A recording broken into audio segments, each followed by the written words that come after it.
Testing, testing. One, two, three. I don't know how this is possible to have two streams at the same time, but hopefully you guys can hear. Let me know if y'all can hear me or not. Can y'all hear me?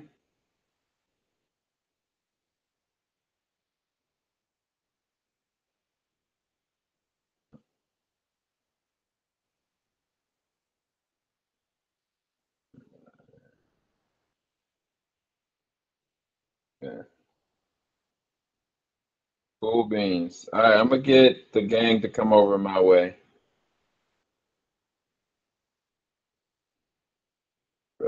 Share this in the link.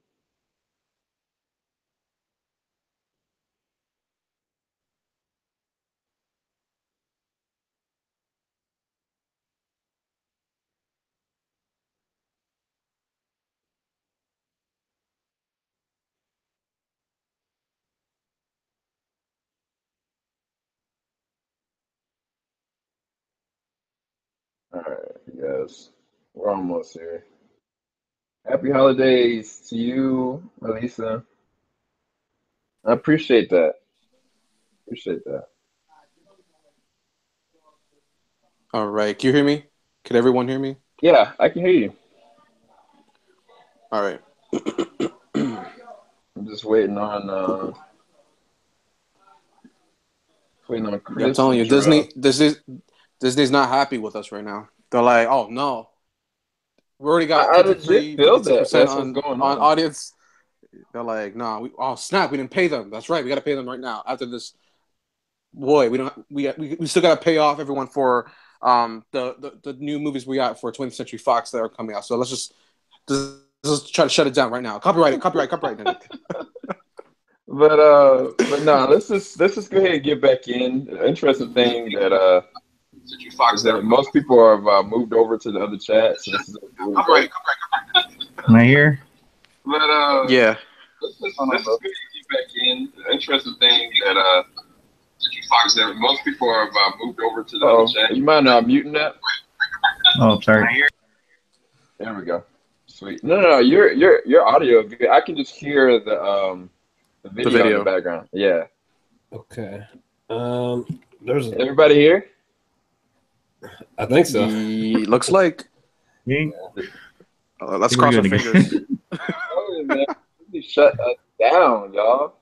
Yeah, I don't know what was going on. That was weird. I ain't never had that happen to me ever.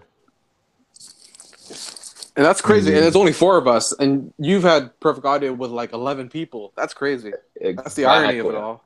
I'm telling you, man, we said too much, man. We said too much of a good thing. We were up. We said something, man, and it was like, nope, does not compute. Wait, what the hell? We're already live? Goodness. Yeah, dude, we're live. I had it live literally at the same time we were doing this. Oh, okay. All right. But it's just really weird. Anyway. Oh, can I say a conspiracy theory about Rey really quick? Go ahead. I got please. By the way, spoilers, people. Okay. Spoilers, okay? Spoilers. Get ready, they're about to gush in. But so when Rey is looking in the mirror, right? It took me a long time to catch that. I was like, "Oh, this is like her Dagobah cave moment." Gotcha. All right. Mm-hmm. But then I noticed that when she asked to see her parents, she only saw herself, right? Mm-hmm. And I don't know how popular this theory is, but like I was like, Jesus Christ, what if she's like the first person that's ever been like born from the Force, literally, like in a literal sense.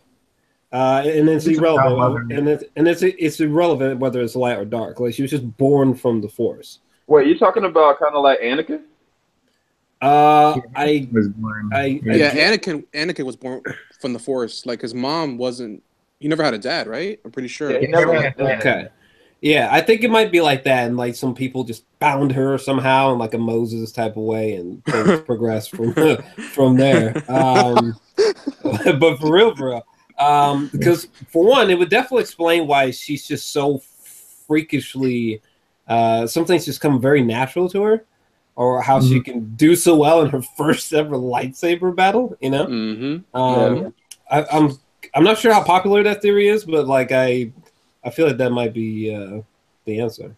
At this point, that's the only thing that makes sense. Like that's the only thing that can make natural sense, because to tell me, you know, she comes out of nothing. I mean, I get her being able to defend herself, because she could defend herself just fine with her staff. Like, you know, she was surviving very well. It's just her natural uncanniness with the Force. Like, Luke didn't even pick it up like that. Anakin didn't even pick it up like that. So I'd be more led to believe something like that, if she was created from the midichlorians, and then she was found. That I would actually be on board with.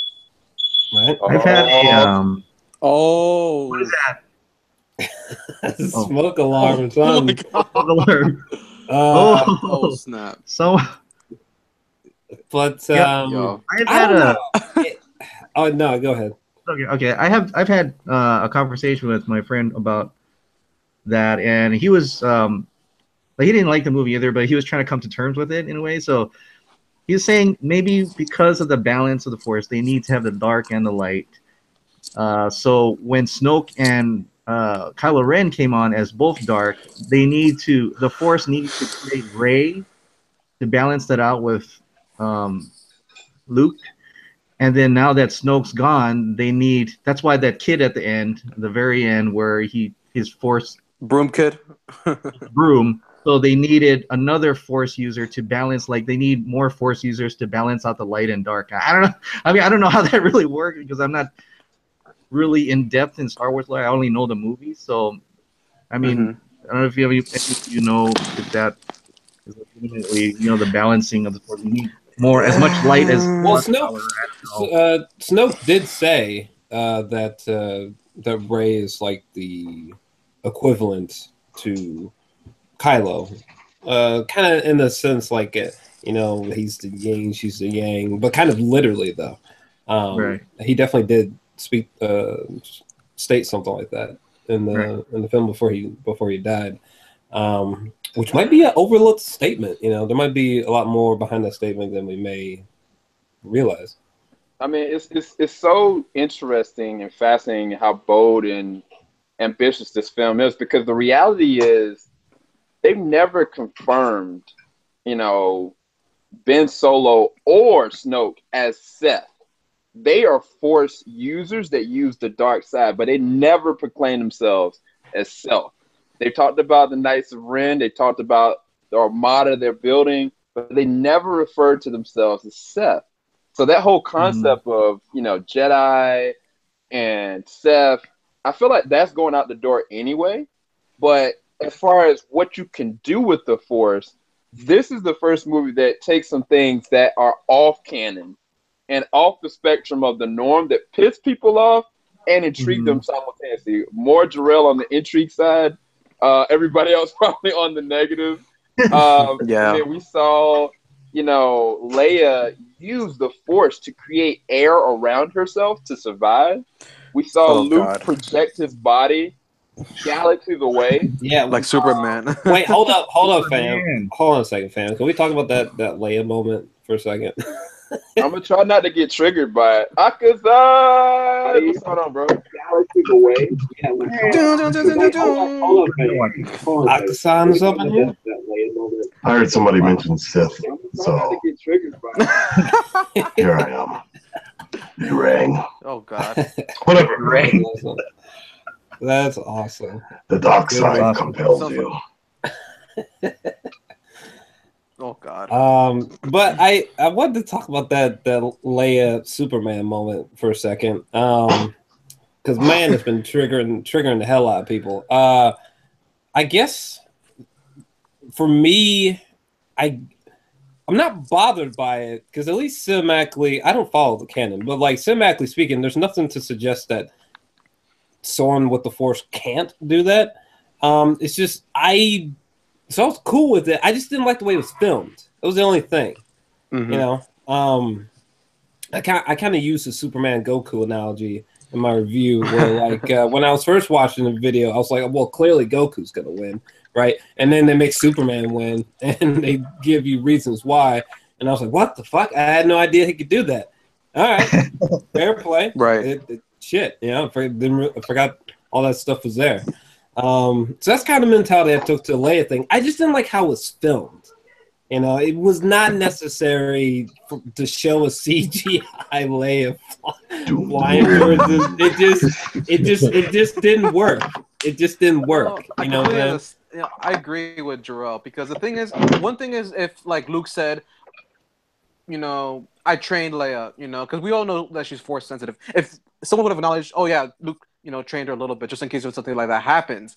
But then at the same time, that's also a big plot hole in the movie, because legit 10 minutes earlier, before that scene when they're having that epic space battle, you see them drop the bombs from the dreadlocks, right? And that, first of all, how are you able to drop bombs when you're in space? That makes no sense. And then next scene, she's floating. Like, it makes no sense. The continuity there makes no sense. But and that the fact that she's the only one to survive that, and then General Akbar gets killed off screen. You don't even see him, like, R.I.P. to General Akbar. My God. And like, and the thing about it that bothers me is, like, she has the strength to Superman her way back into the ship, but then she becomes unconscious right when she appears back in the ship. That part, I was like, no, I like that. Wait. I like that because, like, you know, ridiculous would have been if she just Super Saiyan back to ship and then she was just back to barking orders. I like that there was consequence. But anyway. But nobody talks about the reality that when she even, I mean, take away the fact she Mary Poppins herself to the door and flew like Superman. That I wasn't into. But the fact that, how did they get her in without getting sucked out? Because everything else around the outside is ripped to shreds. So as soon as the door opens, they would have to get rid. There's no way. That was the thing to me. I was like, how the heck they get her up in there? And another moment like that happened when Rose first found Finn, and Finn was trying to escape to go and do whatever to try to protect Rey. That was fine. But the second time I watched it, Finn had his bag outside the pod, right? When they first started. Mm-hmm. And they kept the whole conversation going. And in some kind of a way, like, the bag ended up inside. But the very first time he got there was when she saw him opening up the pod. So that just miraculously came in. And there's a couple different moments. It's just nitpicking. But this is because I've seen the movie 3 times. But that moment when, you know, she got in, how she got in without them getting sucked out didn't make sense. How Rose saw his bag in there when it wasn't in there initially. It's just kind of some things that I think they just, the way they filmed it, they should have been a little bit smarter with it, to Jarrell's point. I think if they would have did that moment, I would have been like, okay, she's force sensitive. We don't know what she's been doing for the past 30 or 40 plus years. And she's still very much connected to the Force, because when Luke connected himself back to the Force, he instantly got connected back to Leia. So, I mean, it's not to be unheard that she's been working in the Force. And on top of what I said initially, that there's not any definite Sith or Jedi. It's people that are force sensitive. So, I mean, I don't know. I couldn't get over that Mary Poppins moment. I didn't like her flying. It didn't make sense. Me neither. But that's me ranting. I don't want to rant. I want us to give facts. We got another YouTuber here, you guys. Akasan is in the building. Akasan, I want to give you an opportunity to talk about the movie for yourself and your experience with it. And then what you've heard about the backlash, people's expectations that have changed, weighted the way that they perceive the movie, for the better or for the good, or for the better or for the bad. So I'm just curious, what was your stance on this movie in general for you? Hold my tea here. Let's get into it. First time around I watched it, I was like, whoa, what the hell did I just watch? I didn't really even know how to absorb it. It was like 6 a.m. in the morning, and I was just like, I don't know what I just watched, and I think it was good, but I don't know. I really need to process it and everything. I had those BVS results, but in reverse. Second time around when I watched it, because then after that I started seeing all these people complain about it, and I'm like, damn, people are not liking this movie. Okay, let me see what they're not liking. And then I started reading, okay, they don't like Luke. Okay, that's weird. They don't like the Princess Leia Superman moment. That's stupid. But there, like, I started seeing it was like really old school people complaining about things that they've hold on to, like preconceived notions of how they thought the movie was gonna go. And then I actually started liking the movie more because of the fact that people were just mad or upset because it didn't go the way they thought it was going to go. And it really reminded me of old man Luke saying, this is not going to end the way you think it is. And I'm like, hey, that's actually kind of cool. I kind of like that now. And then I watched it a second time and I enjoyed the hell out of the movie more. Actually knowing everything that happens in that movie at the end makes you appreciate the movie a lot more in the beginning as to how it leads up that way. And that part I really liked. And then I really liked Kylo Ren's development a lot more because he wasn't the traditional bad guy you need to hate, but you understand that this is exactly what he's always been. And the entire movie was around failure and learning from your failures. And very similar to Logan, it has this idea that as a teacher, when you get older, your failures in your life as an older person becomes the starting point of the people you're trying to teach. And I really like that that sort of idea and what Yoda was trying to show young Luke Skywalker and everything. I thought they did a really good job on that side. So I really enjoyed the movie a lot more than I think a lot of other people have. But I was never that big of a fan of Star Wars until The Force Awakens came out, and I could appreciate it a lot more as an adult than as a child. I just kind of thought it was all right. I had other superheroes that I didn't really have. I didn't look to a superhero in Luke Skywalker, and I never put him up on that same pedestal other people did. I always kind of thought he was a bit cocky and believed the hype himself in Return of the Jedi. So I like the fact that they really humanized him a lot more, because the way I saw it, he was roughly around the same age as Obi-Wan Kenobi in the Last Jedi. So I really liked that line. He was like, what do you think I'm going to do? Go out there and take down the First Order by myself with my magic, what did he say, laser sword? And I'm like, damn, oh shit, he's really like not what I was kind of expecting them to be, like this Darth Vader-ish type of overpowered character. And I'm like, I like this. I like this fact that he just kind of came here to die, and that's exactly what he did, yet still redeeming himself. I thought it was beautifully made. A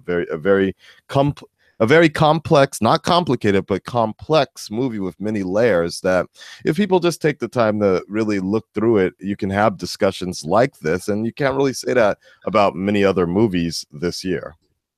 No, that's very true. For all it's worth, even though this is the most anticipated movie, this is the most talked about movie like this whole entire year. And it's going to be the talk of the town for the remaining of next year as well, at least until the next episode comes for the saga. But one of the things we talked about, Akasan, also was the characterization of how, they did so well with people like Mark Hamill's Luke, and how like you said, they humanized him so much more. Even like Carrie Fisher might have been her best job as Princess Leia. But I was curious from all of you guys, what was your favorite character progression moment? And then what was your least? I mean, I talked about from mine was Finn, making him kind of like a secondary character and irrelevant to the story, as it were. But for me, definitely with Luke, like I love what they did, everything with Luke. I mean, I kind of with Oxasan, like I remember Empire Strikes Back vaguely on reruns and Return of the Jedi. I didn't look at A New Hope and appreciate it till I was a bit older. But in general, I love what they did with his character in this one. It was just so different and engaging and thrilling at the same time. I didn't know where it was going to go. But for you guys, I was curious, what was your favorite character progression and what was your least favorite character progression in this movie? I can go first if you guys want me to. Yeah, go ahead. Thanks. I'll be back in a second. Hold on. That's right. My favorite character progression for me, I think, is Kylo Ren, just because he's kind of is. The more I thought about it, because you know how each trilogy has that main character that you follow. In the first one, it was Luke, and the second one was Anakin, and this one it's Kylo, which makes sense because he has Skywalker blood in him. So I feel like his character progressed a lot in this movie. The fact that he was able to kill his master, Snoke, even though it still doesn't make any sense that he was able to not notice that lightsaber moving right next to him. I still think that Kylo Ren had a lot of things to do, and Adam Driver's performance overall was just fantastic, in my opinion. I also think that the least progressed character is Finn, but also it's a mix because it's a difference between least progressed and also underutilized. Because I think underutilized someone like Chewbacca or R2D2. But I think Finn got because his storyline literally had no like there was nothing to gain from it. You know, it was just go to Canto Bight. Even though he was in the First Order in the first movie, it would have made more sense if he, they sent him to like go to the Republic, find more people to join the Resistance, convince other people, give him a better arc, to do this movie. Considering in the first movie he was kind of like the second main character behind Rey. I thought that Finn that forced relationship with Rose, I thought was so unnecessary and it was so forced, that kiss in the end too. I thought that wasn't really anything special, anything that that shit was stupid. Was earned. Yeah. Yes. see, Aga-san, that's my boy right there. That was the dumbest fucking shit I've ever seen. Yeah. But it was weak as fuck. But hey. Yeah, things like that, But Finn, I love Finn in the first movie. And this one I thought his arc in this movie was just like it made no sense for him to try to sacrifice himself too in the end. Like that was like I would have been surprised if they killed him. I would be like, oh no, and then I actually kind of like that. Crashed into him, and then I kind of liked it too, but I thought, oh come on, they were trying to like swerve us, like, oh, we're gonna kill him, no, we're not. Oh yeah, things like that. But those are my least. So my most progressed Kylo Ren and least was Finn for me. Damn, I think same thing. Yeah. Man, oh man, it's been kind of a tug of war for me between Luke and Kylo, whose character progression was the most interesting. I think I'm gonna go with Luke just because I thought they were just gonna do something very formulaic with Luke. I thought it was just gonna be like, Luke is borderline at a Jesus type level, and when Rey comes, he's like, "Oh, sure, let's go save the day." I thought everything with Luke would have been predictable, and I was almost flatlined by what they did with Luke. Almost everything they did with him just totally threw me for a loop. It almost made me redefine his character in certain aspects, and particularly the way that they conclude his character, which was perfect in my opinion. It was like a literal full circle, especially since in New Hope, the moment with Luke looking at the two setting suns is like, before seeing Last Jedi was my favorite visual moment from Star Wars. It's just like a little small moment. That was my favorite character progression. And then least favorite, it's probably gotta be Finn, more than likely. I felt like in this film they treated Finn as if like when they got done with the script, they totally forgot about Finn, and they were like, "Oh shit, we got to add him in." Like it was almost like they forgot about him or something. Weakest Finn, and then Luke is the one that I like the most with the character progression. For me, same thing. Kylo is probably the best developed out of them. Just the complexity of him and how he kind of fights. In a way, it's almost like he wants to throw it all away. That romantic tension between Rey and Kylo, I didn't think that would actually happen, but it was kind of cool that kind of happened. And now I want to see more of just them together in episode 9, if possible. If they want to go out there, totally risky, go out there, have that Reylo thing happen. That'd be pretty interesting. Finn, disappointingly underutilized. Like in my own imaginary head, man, Finn would be the Jedi. Finn would be the Jedi. Rey and Kylo would be the two dark users, and he would have to get trained under Luke or whatever. And fight them, and Finn would be the hero. I would think, but at least he's got Pacific Rim Uprising to show himself. But Luke, I understand a lot of people disliked how Luke, and I kind of was too. I haven't read any of the expanded universe and where Luke should go. I don't understand any of that. I don't read any of that. Just from the movies, just from Return of the Jedi, and the way he was handled in that was that he didn't give up. Like, he didn't give up on his own father, who's been killing everybody in the universe. He saw some light in him and wanted to save him. Did everything possible to go and save him, including throwing down his lightsaber. Says, "I'm not going to join you, Emperor Palpatine. I still believe in my father." So for him to go from there to where he busts out his lightsaber, even having the thought to kill his own nephew, that to me was really different from what that character was before. And even exile and going on exile, knowing full well that his own nephew is out in the universe doing all this, knowing that Snoke was out there, like, he just gave up. And it just seems like a very off change to the character from the original trilogy.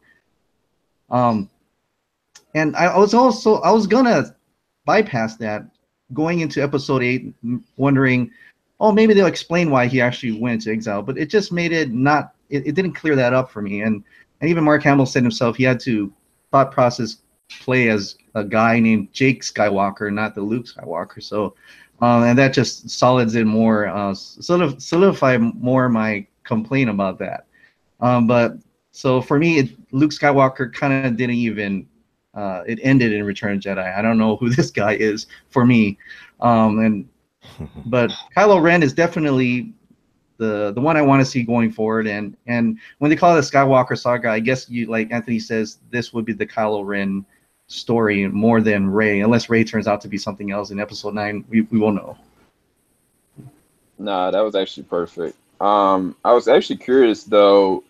There was a couple scenes or things that I noticed the second time or the third time watching this that I didn't before, and I was curious what was a moment for you guys. I think for me, second time I watched it, I realized when Finn was going to get Rose a blanket, that when he went to go get Rose a blanket, he saw the Jedi text. Yeah. Rey stole the books. Yeah. But then I was like, wait, Yoda, did you lie? Did you lie to? But then Yoda actually said, she's got everything she needs. And I didn't take it at that face value up until she had the books. And that would make sense because she doesn't have a teacher. There's nobody that's going to be a teacher, but she can read the book in the context. So that was a moment I thought was really cool, but I was like, where are they going to go with this? So I was curious, did you guys have a moment or a scene that you didn't notice the second time around or third time around for this one? I noticed that Poe, I was actually wondering if Poe knew that Luke was a Force ghost or Force projection, because he was looking through the binoculars, and he didn't see a reflection of Luke when he was looking far out. He saw Kylo, but he didn't see Luke, and he was like, wait. He's like, something's wrong. And then he was like, oh, you know what? He's giving us time, like that. And so I thought, I'm not sure if Poe knew exactly what was going on, but I felt like Poe knew something was up at that time. So that was the thing. And to answer the other question earlier on, most developed for me was Kylo Ren, which was great. I thought that was really good. And I think Luke, I can argue some of those points with Luke, because a lot of people felt like it was such a twist and turn. But again, we're what is this, 30 years? I think it's supposed to be a 30-year difference. A lot can change in 30 years, and a lot of people change in 30 years. The way I took it with Luke Skywalker is the fact, like I said earlier, he was very cocky and he was very naive, the same way Rey was very naive in the Return of the Jedi, and I understand that point with him going back to save his father. But you know, that is his father, and that is him being young and naive with the ways of the Jedi. He even disobeys Yoda from his training to go run off the same way Rey did, and it ended up almost exactly the same way. That being said, with everything that was going on with Luke, the way I saw it and the way I think it explains itself is the fact that the reason he did go into a forced exile, very similar to Yoda, is after the Revenge of the Sith, is the fact that Luke felt responsible for creating Kylo. There was nothing more he could have done to take back what he did. In a moment of rage, he said, in a moment of pure instinct, he ignited his lightsaber, sensing a dark force that would take everything away from him, all his family, all of his friends. And in a moment of instinct, he ignited a lightsaber, which he retracted, but it was already too late, a point in time that he couldn't take back. Ben saw him, and thus Kylo Ren was fully born that night, thanks to Luke. That is all Luke's fault, for the most part. He was the ignition, the spark that lit the darkness in Ben Solo. From that point, from early on, Ben was actually there trying to get trained and was still somewhat good but still under Snoke's influence. But it was Luke that essentially pushed Ben towards the dark side. And I think that it was that guilt driven that drove Luke into exile, as he explains early on in the movie. In his youth, in his cockiness, he kind of believed that he was the legend that other people talked about, and wanted to train a new league of Jedi, and thought he could, but didn't really understand what it meant to be a teacher and to be the burden of failing and such. And he got, basically, the point I'm trying to say is, like, when you're so far up on a pedestal and you start believing that hype, when something as bad as failing with Ben Solo and creating Kylo Ren, that forced him into exile, that essentially he just kind of gave up on life at that point. So I can see where over the years things like that have changed. And on top of that, Luke was spent a good 30 years in search of the Jedi temples, getting all the artifacts. And the biggest thing that he learned from all the Jedi teachings and the books is that the Jedi are full of hypocrites.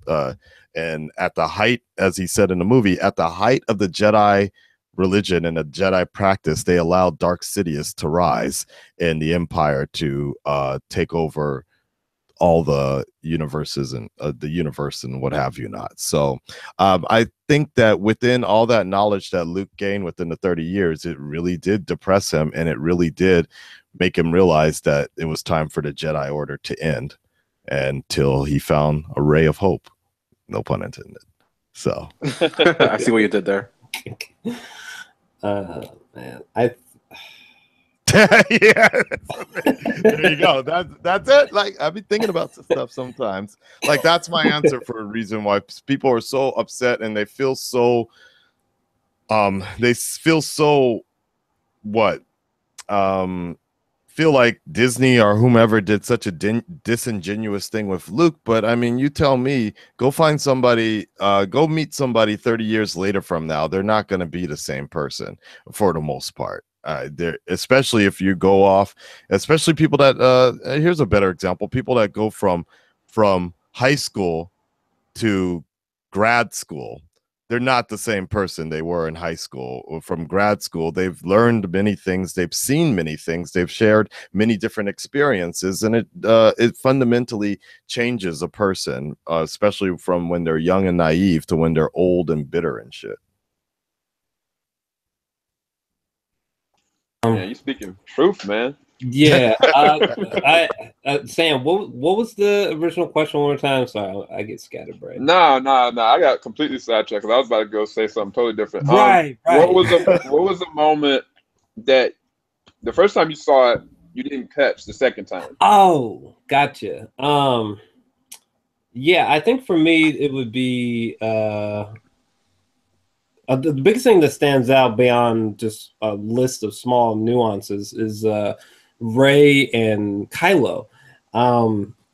It's subtle You know, it's very subtle, but like I felt like they almost behave in a way where it's like a girlfriend and her ex are being forced to talk to each other.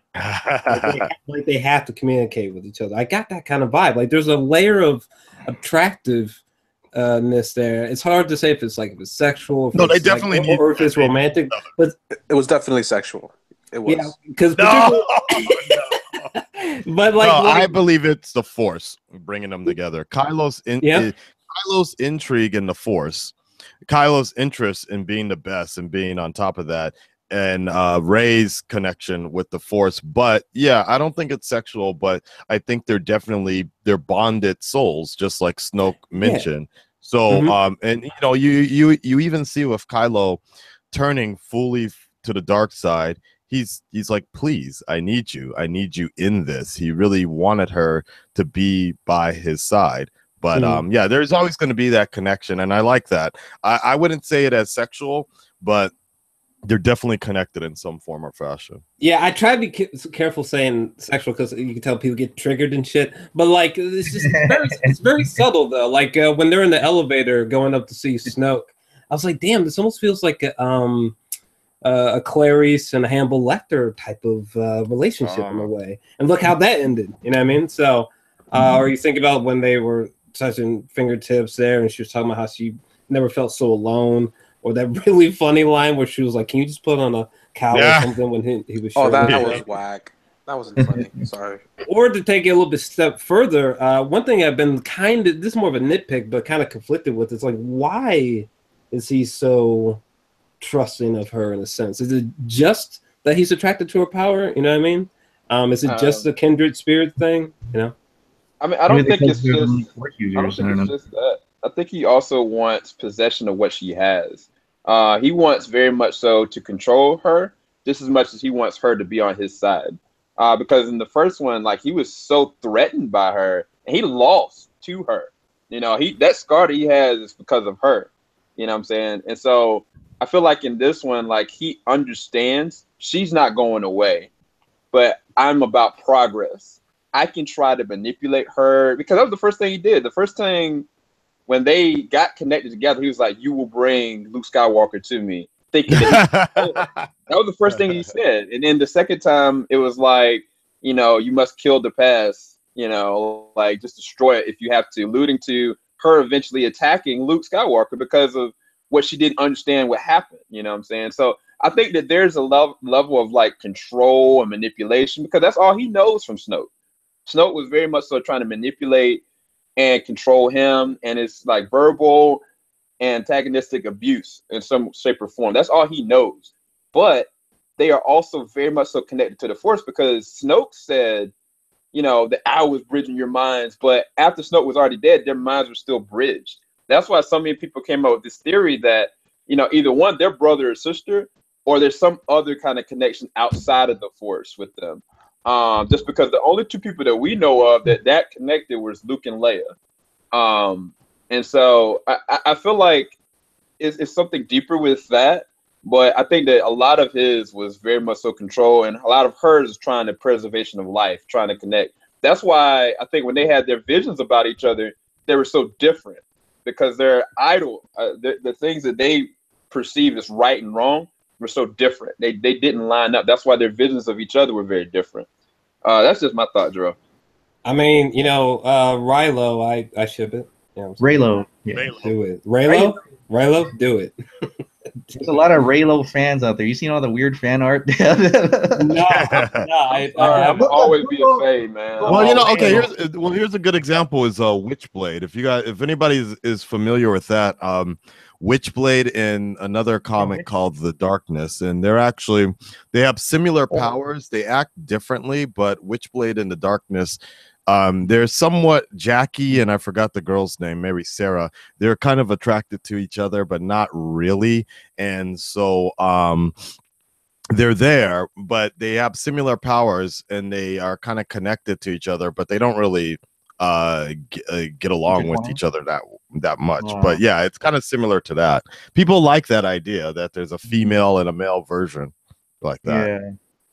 You know, when I got out of this movie, and when I'm trying to interpret it past my own Star Wars fanboys, that Rian Johnson's message was actually there is no light and dark. People just have the choices that are either bad or good. Because even Rey just went through the darkness, like how Luke said, but she's still light.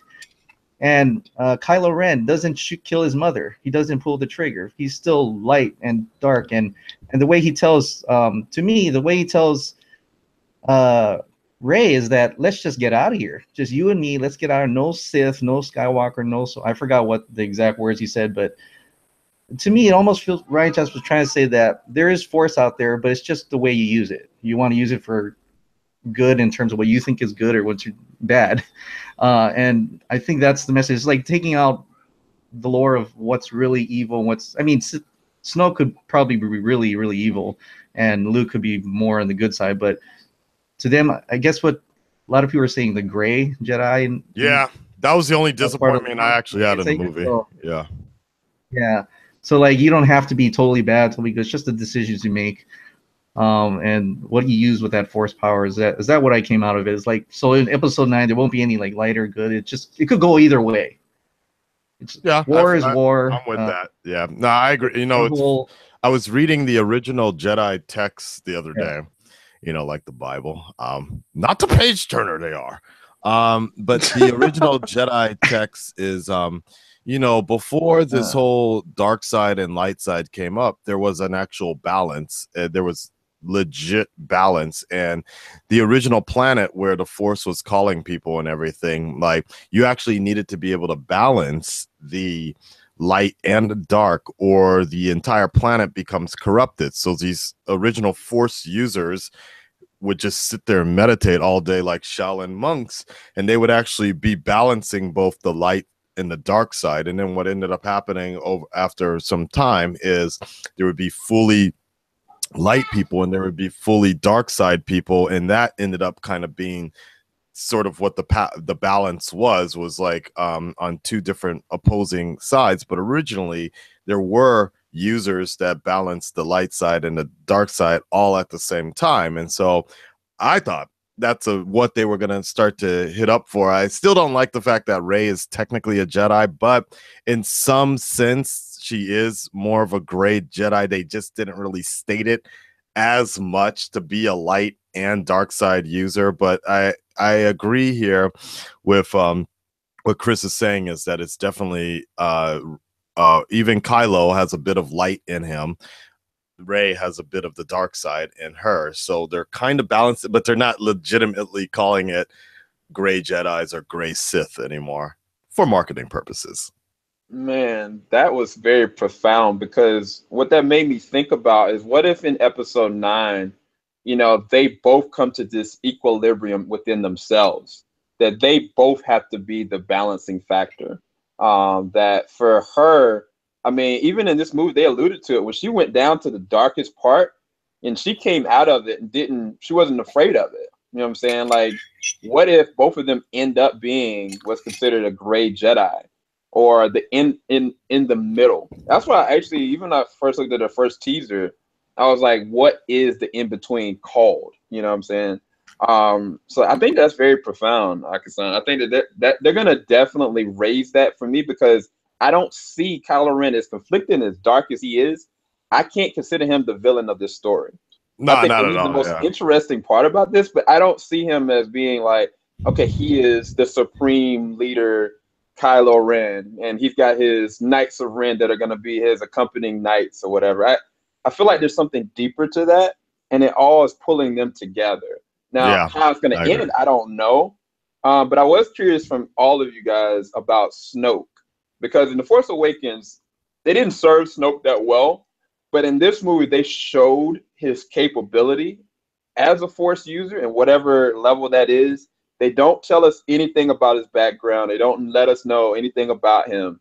But from his look to his power, what did you guys think about Snoke in this movie? For better or worse? He's dead now, I guess.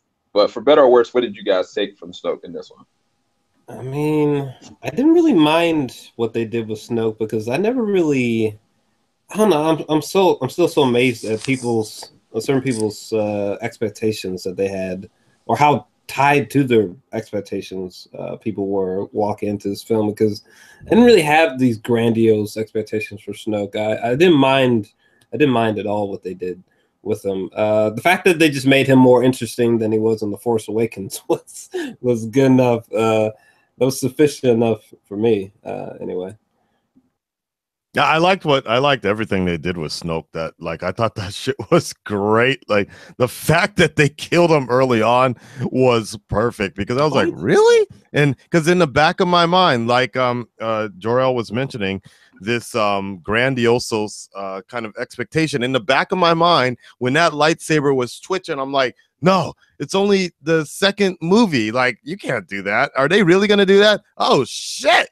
They fucking sliced this nigga in half. Like, I was screaming so much, and with the rest of the crowd, just so shocked that they were going that direction. And then when you see that body drop and you see the red guards come to fight, and you see that beautiful panning of the camera with Rey and Kylo back to back with the red background, you realize this is not going to be your average type of Star Wars movie. You realize it's a whole nother turn. And I just love that fact that we actually got a moment like that in an otherwise assumed predictable trilogy, a classic movie, which we thought.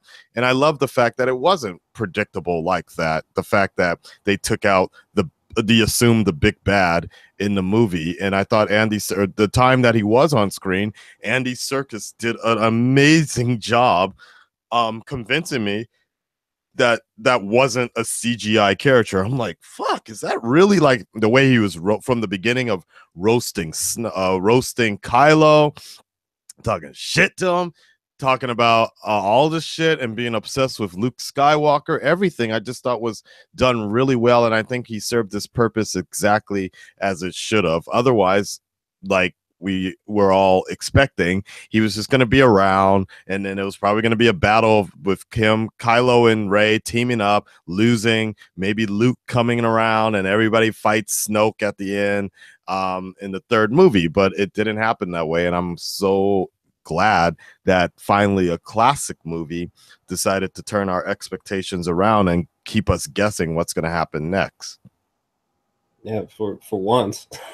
Yeah, and instead of being praised for something like that, we're getting fanboys, dedicated Bible thumpers of Jedi Bible thumpers that take the EU so seriously, upset that it didn't turn out the way they wanted it to. Nah, that's straight up the truth, because no matter what way you look at it, you got to see his true ability. Like, he had Rey, he was just messing with Rey. Like, he took the lightsaber, spin it off her head. He took her in the air and just left her there, then pulled all the information from her.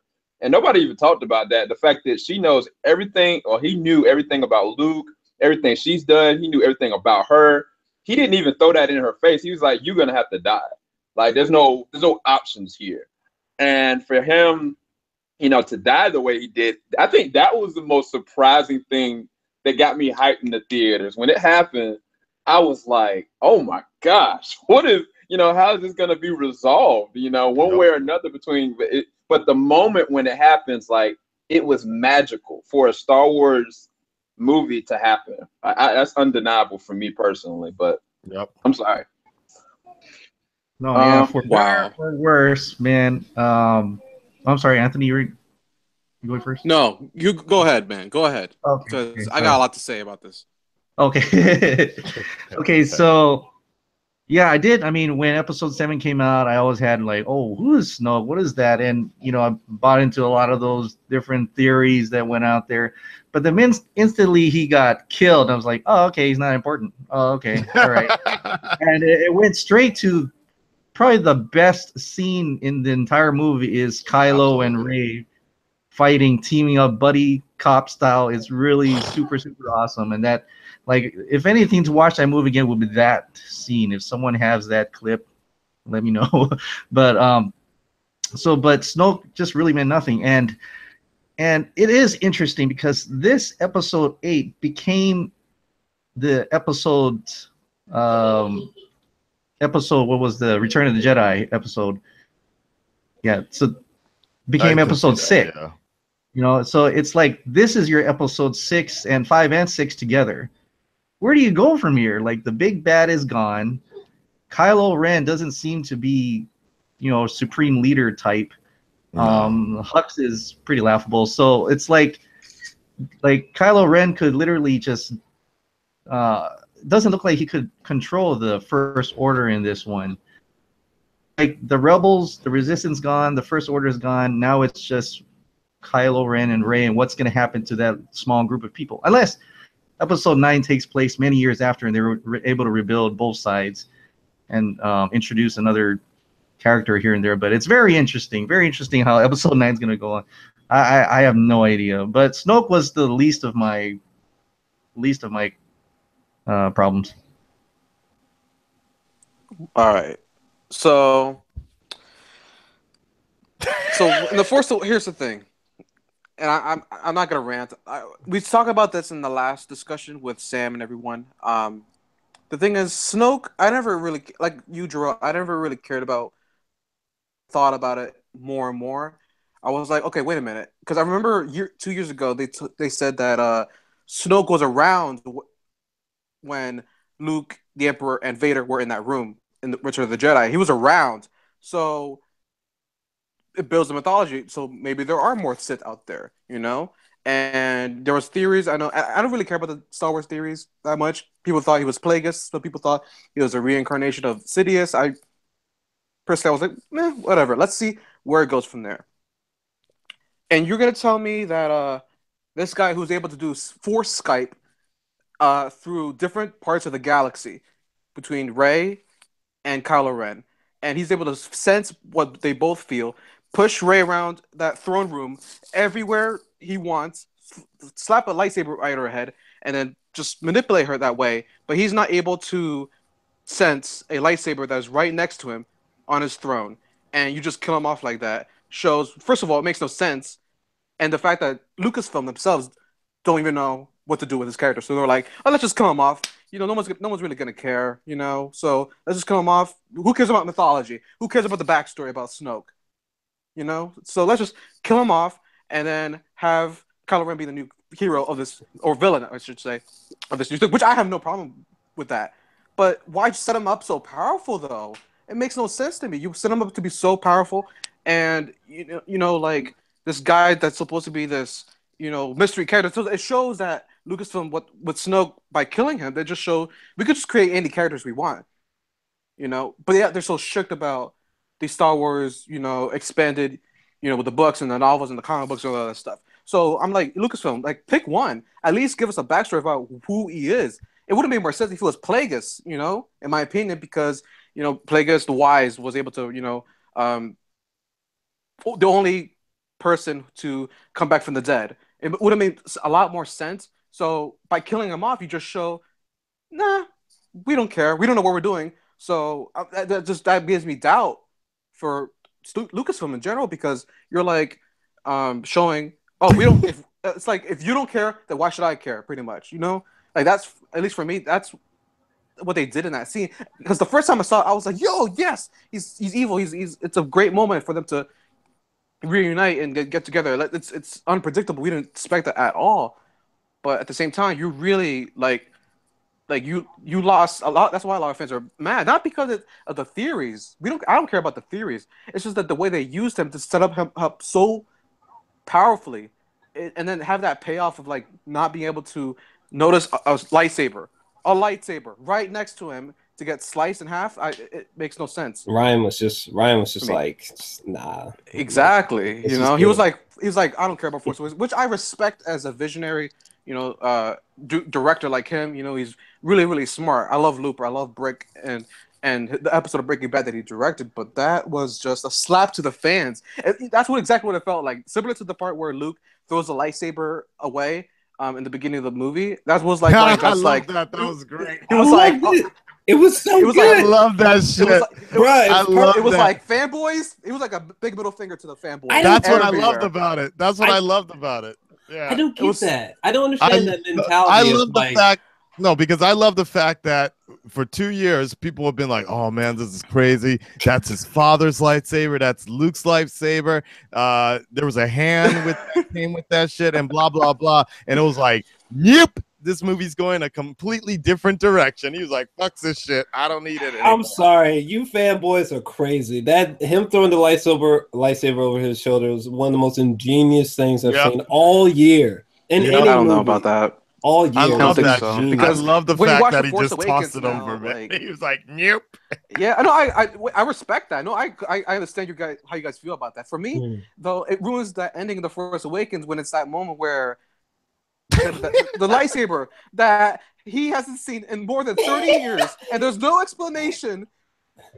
Got handed that lightsaber, and the same lightsaber that Obi-Wan and his father gave him, and his father used in the Clone Wars and all that crap. Like, it's so, like, for me at least, it's disrespectful. But that's the whole thing, because to that's the everyone.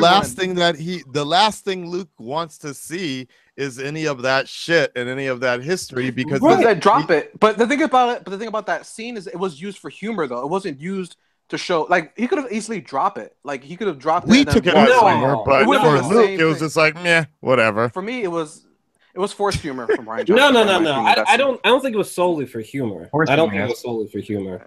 I think there was a whole message behind that moment. You know, I think there was like I thought there was die.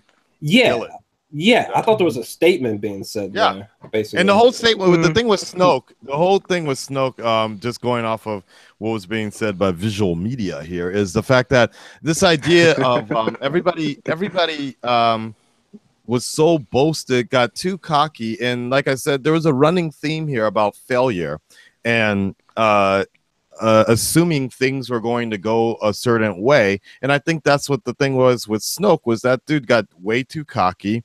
He thought he was that from the beginning of our introduction to Snoke in The Last Jedi was sitting like this, basically.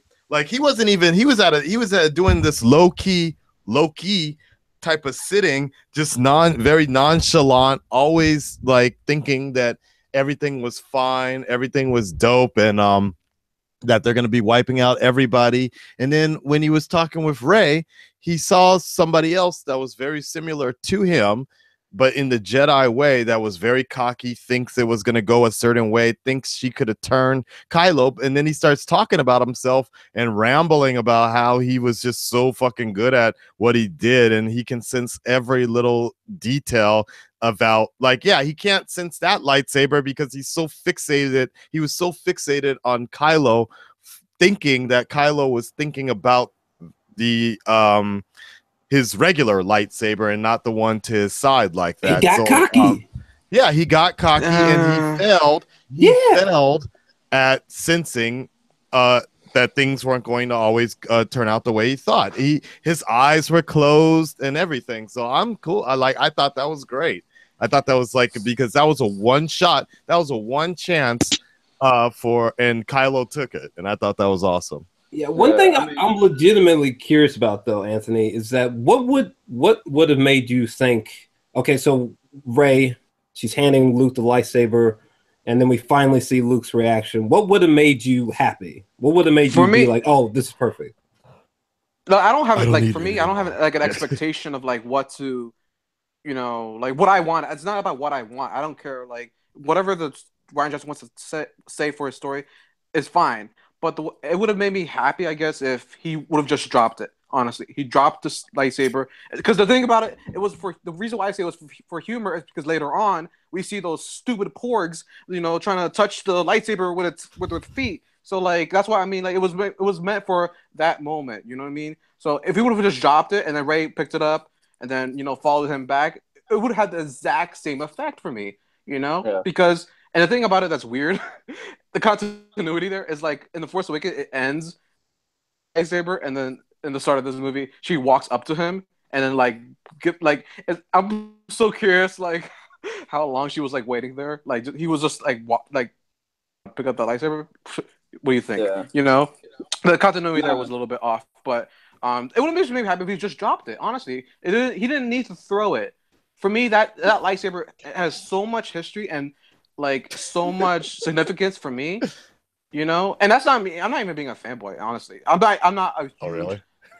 like Star Wars. Like I don't read the comics, I don't read that crap, you know. But for me, as watching it as a film, it's still like I thought that was out of character for Luke. Yeah, I got two different comments real quick because both of these different comments about the Saber moment and the Snoke moment. I'll talk about the Luke moment. I think that Jarrell even brought this up in his review that was freaking epic. If you guys want to see a crazy in-depth review of The Last Jedi, go look at Jarrell's review on that. Because Jarrell basically was talking about commitment to, all right, you go kill Leia, kill her. If you're going to go and have a moment like Luke Skywalker tossing it, then let him toss it off into the water and never be seen again. I think that for me personally, that moment, I think that there was a little bit levels of comedic number they tried to add in of levity because it was funny to me. Like I instantly kind of burst out laughing.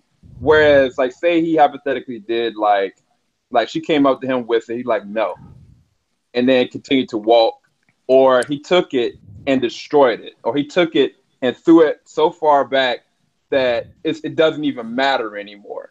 Like she won't get the lightsaber, he won't touch it, you know, kind of situation. I think that could have been a moment that's not funny. That's just weight, you know what I'm saying? I think that there's a level of commitment they could have done with that, definitely to Anthony's point. But I think that people had the expectations so much that they didn't know what was going to happen. I mean, my reaction was I burst out laughing. But I think that could have easily been more of a dramatic kind of moment where it's like he either destroyed it, you know, told her to keep it. I don't want any part of it because there is memories to it, Anthony. But all those memories he had of it, that's when he lost his hand. You know what I'm saying? Like it's not a positive memory at all. I think that to the Snoke situation, I think that was it. Arrogancy. The greatest Sith that there was, supposedly, is Darth Vader. Darth Vader lost all his limbs to his arrogancy and his own thought process of what his capability is. I've got the high ground, Anakin. No, you don't know my power. He got all his limbs cut off. You know what I'm saying? Like, same thing with Palpatine. Palpatine thought that he could trust Darth Vader, but instead he got killed by Darth Vader out of arrogancy. It wasn't even a matter of like whether or not he sensed it or not. And that's the same exact thing that most Sith and their power and their need for it, their arrogancy gets them killed. And it lines up the same exact way. And I think that the problem is people built this expectation of what Snoke could be, and we saw his power. You know, we literally got to see him mess with Hux. Like, Hux was just the dumb boy of this movie. Like, they were just torturing Hux all over the movie. But Snoke did that first, where he just slammed him into the ground and then just kind of strung him up, you know? So I think that was eventually was going to happen anyway, because that's the model for most Sith, that's what ends up happening to them. Out of their own arrogance and need for power, they get blinded by control. And when you try to control somebody over so period of time, you're going to push them to do something like that. That's a good point. Was also the gateway for Kylo Ren. Most Sith killed their masters. That is the next step. You know what I'm saying? Like, it was like, okay, this is progress for me. I'm progress, you know? So I think I think there was a connection as well where, because there's a moment where when Kylo tells all the guns to fire on Luke, but Kylo keeps going when he really shouldn't. You know, he just couldn't let it go. He was so consumed, you know, with rage, uncontrollable rage, I suppose. And in that moment with Snoke, I thought there was a similar thing happening where he was so consumed in the fact that, like, I'm right, I'm in control, nothing can stop me. I wasn't really surprised that he didn't notice the saber slowly twist around to kill his ass, you know? It also kind that's another plot hole too, yeah. I suppose it might be, but I think it also a plot hole. They literally just destroyed that lightsaber 2 minutes ago, and then Luke has it, and he's like, "Oh, I'm not gonna notice that at all." And how he never sensed that Luke was a projection also didn't make any sense to me either. Considering the fact he just killed Snoke. Yeah, Kylo. Yeah. How Kylo didn't sense that Luke was a projection? Because it's Luke motherfucking Skywalker. But not just that. He's so obsessed with destroying him that he turns himself off from feeling anything else. Right. It's the same reason why he couldn't stop himself from firing on Luke. You know what I mean? He couldn't restrain himself. blow that I hunk don't of know. junk out of the That sky. was a great line. That was a great line. I like that. Wow, You know, of all lines, you thought that was a great line. I was I don't know if laughing you at guys, that shit. if you guys noticed, when Poe was looking and he found out that Luke was not there, Right. there was actually a scene where his foot moved and it didn't Right. move away the salt. Right. So I think that's exactly what he saw. I just wanted to add that. Yeah. Yeah. And that's why he knew that Mm-hmm. he wasn't really there. So Right. But, Yeah, but I mentioned that earlier, yeah, with the binoculars thing. But I'm curious, everybody here, the first time you watched it, like, did you catch on to the lightsaber? Because I didn't. I was just in awe of the fact that Luke showed up. I wasn't looking at the fact that, man, this is the same lightsaber that they just destroyed. I didn't catch it. I didn't catch it until later. Wait. Really? He used the blue lightsaber? I thought it was the green one. No, it was a blue one. Yeah. Wow, I manifested a green one in my mind. That's crazy. Yeah. No, I didn't see it coming at all. I felt so stupid when I saw Luke back home struggling. I was like, oh shit, why didn't I? Damn. Yeah. I got my ass. You know. Yeah. I really. Now he's Wow, dead. really? I've seen that movie twice, and I had never registered that he used the blue No, yeah. lightsaber. In the flashbacks, Wow. in the flashbacks, it was a green lightsaber, but in that part of the movie where he confronts Kylo, it was a blue lightsaber. Yeah, Holy which was shit. why I Yeah. said that. I was like, how did he not notice that? And like, I guess he's consumed with rage. He wants to kill Luke Skywalker, but dude, you just broke that lightsaber with Rey. And not And just it was that. so- I mean, not just that. We could there are other. You know, we don't know what Luke's been doing for the last couple of years. For the last 20 years, he could have found another blue crystal. Yeah. But Kylo's flawed. You know, that's a running theme in the film that people are flawed. You know what I'm saying? The reason why Rose saved Finn is illogical because she's flawed. You know what I'm saying? She's not like Rose isn't some perfect. No, because she loves him. Well, And she there's, only knew him for there's like a that day. too, but like, Rose Jubilee. Oh, Yeah. man. He was a nice character. It was just, oh, man.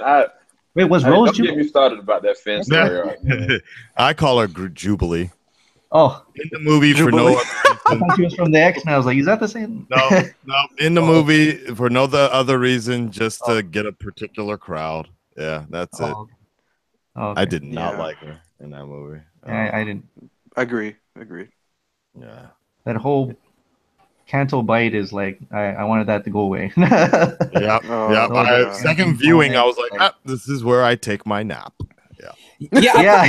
I thought it was weak, but like I didn't hate it, but like I did think it was like the weakest narrative in the film. For It was. The idea of Yeah. it is smart. Like, there's a casino planet, you know, in another galaxy. I thought that would have been a cool moment if, like, one of my favorite like parts of Star Wars has always been like the bounty hunters. You know, like that. I thought that was gonna be could have been a cool moment because Rian Johnson, his last movie was Looper, and that was all about the crime syndicate and like all that stuff. Would have been cool if Finn like found an underground like bounty hunters, and then they would have had to pay them off, and then help them save Leia and them. That would have been such a cool moment. That's what I thought that was the whole thing, and I thought for a fact because the way Benicio del Toro's character looked from the photos, I thought he was going to be a bounty hunter, but he just turned out to be a twitchy guy from The Usual Suspects, similar to his character in The Usual Suspects. Oh God! I completely agree with you on that, Anthony. I think that they could have done a little bit more with the Canto Bights in connection with Lando. I felt like this is somewhere that Lando would have thrived. And I honestly, what I thought, because when Finn first got there, he was like, "Man, this place is great." And then Rose like, "I hate this place. I like to put my fist through this place," you know. And he was like, "Why?" You know, I was like, "Are they trying to connect Lando to Finn?" Because I was like, this is the only other person that they have not brought back. And, you know, I know that he would feel slighted about what happened to Han, you know? And when they were on the ship, I was like, they never said who the ship was. They just showed that this person distributed parts to the New First Order and the Rebels. So I was like, is that Lando's ship? You know, I was thinking this is an instant connection to Finn with Lando. I felt like they missed that opportunity, or it might be. But to me, that would have been a really good gateway to everything Benicio del Toro's character was telling him. It's like, there is no good or bad. There's only just choices. Like, you go and they try to kill you today, you kill them tomorrow kind of situation. But they never really kind of did anything with Lando. And I mean, even with Chewie, to me, I feel like he was underused. because Chewie should be feeling the most pain out of everybody. Chewie's been with Han since jump. You know what I'm saying? Like, Chewie should have been, like, when he broke down Luke's door, I was thinking Chewie's going to fuss Luke out in Chewbacca language. I was like, but I really feel like they could have used Chewie on a more emotional level, just because Chewie has been there throughout it all. It's just hard to have him have an interpreter. But yeah, I don't know. He got himself a sympathy pet. Man, he was eating them That's messed jokers, man. He was straight up eating them cats, bro. That was a funny moment, though, with those little porgs. But the question I was going to ask you guys, what do you guys think about the soundtrack? I thought it was beautiful. John Williams cannot do any wrong ever. Was that John Williams? Especially coming, yeah, like especially coming from Rogue One and how Michael Giacchino's score wasn't really, for me at least, wasn't that great. John Williams came back and was like, "All right, let me show you, mofo's, how we do it," and then he just dropped some epic music. My favorite score in the movie, I think, was when the opening when that girl sacrificed herself, and the music started building up when she was trying to get that thing to drop the bombs. That the music there was just like in that moment. So that was like kind of like, yeah, it was fantastic in my opinion. I'm not sure how you guys felt. I would have much rather her sister been the main person in that story. Yeah. She seemed more interesting than Rose. Yeah. I would rather have Rey and Finn without going to the planet. Like have not Rey and Finn, sorry. What's her name? Finn and that Asian girl. Yeah. Yeah. So have them be like spies on the ship and have their story take place on the Dreadnought or whatever, and then meet up with Captain Phasma, whatever. You know, instead of going off to a tangent, finding some gambler or whatever, you know, some code breaker. Like she could have been the code breaker. I believe. I mean, I think it is what it is. So. I mean, I thought the soundtrack was sufficient. It definitely stood out more so than Force Awakens, that's for sure. But this is probably gonna be another triggering thing for these super fans. But honestly, I would love for them to just abandon John Williams. Not necessarily entirely per se, but like I would love for them to just be like, okay, next episode and onwards, episodically, we're John Williams. Or I don't know, maybe if they went like next episode, this is John Williams' final bout as a composer, and then from then on, it's gonna forever be someone new. I would love something like that to switch it up with the soundtrack, because I thought the soundtrack for The Force Awakens was really weak. There really wasn't anything new there. And granted, the soundtrack stood out here in The Last Jedi, but I think we could use some new sonic flavor, I suppose. Blasphemous. That's actually a really good one. I'm quite honest with you. But man, we done gone over a lot. Gosh, dog. How long have we been going, you guys? With that glitch, almost 2 hours. Gosh, dog. Yeah, I think we've been going for a minute. Man, okay. So I got maybe 3 more questions and then we're done, I guess, you guys. As far as Force abilities, they showcase a couple new ones, definitely with Leia being able to keep herself alive in space. Never seen that before. Luke projecting galaxies away. The fact that you can definitely communicate telepathy with somebody, but then be there at the same time and feel what they feel, because Kylo Ren was able to feel the raindrops from when she was on the planet. In addition to that, when they were trying to get the lightsaber, you could see the Force emerging from them as they were trying to get it. I was curious to your thoughts on Force powers and the way that they treated it in this movie and what they could possibly do moving forward now that we have like other people that are Force users. Do you think they're going to push the envelope more, or you think they're going to try to keep it kind of contained to what we've already seen? I hope they will push the envelope. I hope they push the envelope more, but I also hope they keep it somewhat like, I hope they don't just leave a fucking window open for it, like, and then just blame everything on, oh, it's because they can use the Force, they can do this shit. Like, that's the only problem I had, was the fact that, I was like, wait, did Yoda just fucking command the weather from the oh my god, like, I was like, it's cool. It was cool, but at the same time, it's like, I need some reason for some of this shit, because a lot of this shit is just happening, and I'm accepting it, but at the same time, I'm like, where are the levels of where they're learning this, or getting this from, and all that shit? Like, I'm like, how did Luke learn to use that? Because I ain't never seen anybody else do that shit.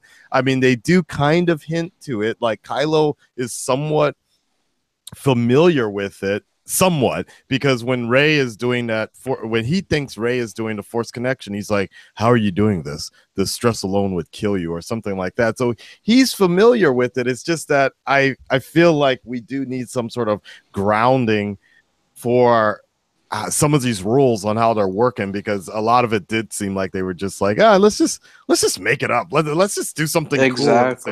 They say they learned it because they're so wise and shit. Like, definitely don't bring it to like a Dragon Ball Z level, but yeah, I agree. I think they should push it further, but not so that we have DBZ, but so that it's just because the Force always came across as like a eerie supernatural presence, and so I love them to take it in a trippier, a weirder level. Like, I loved what Rian did with Rey with the mirror, and there are different versions of herself. Like, that was all just like insane and open to a lot of different interpretations. I'd love to see more of that, not so much, Luke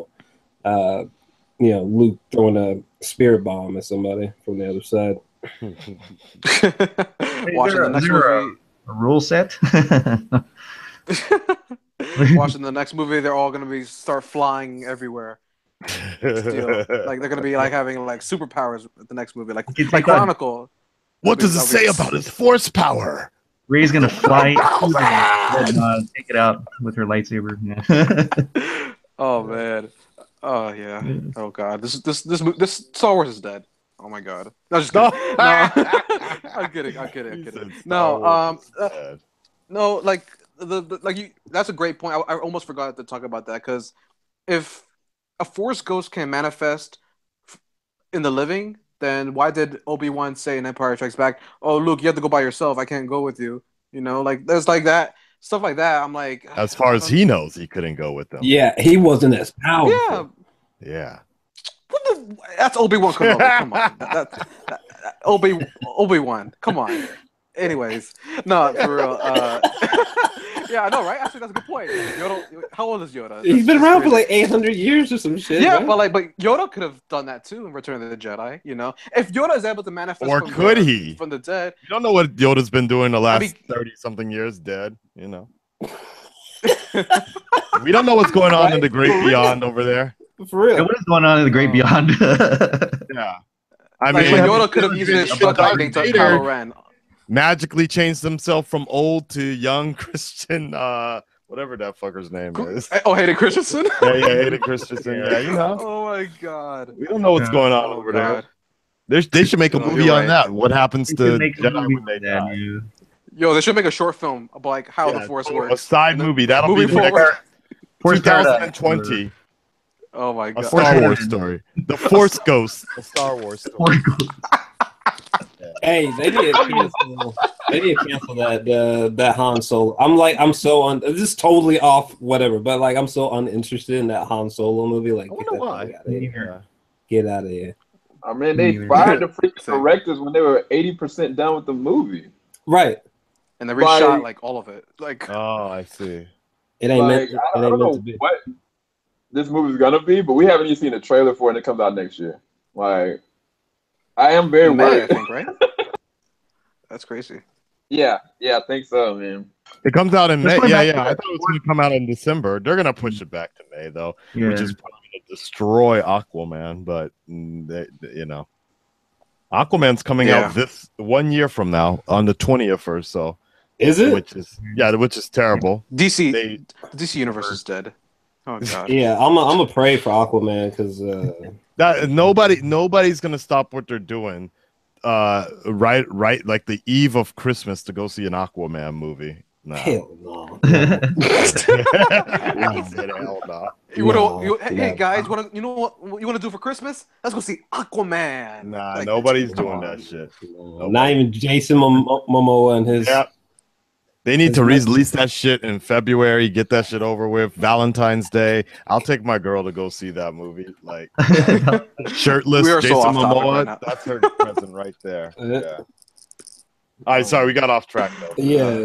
Sorry. Thinking about Jason Momoa. Go ahead, Sam.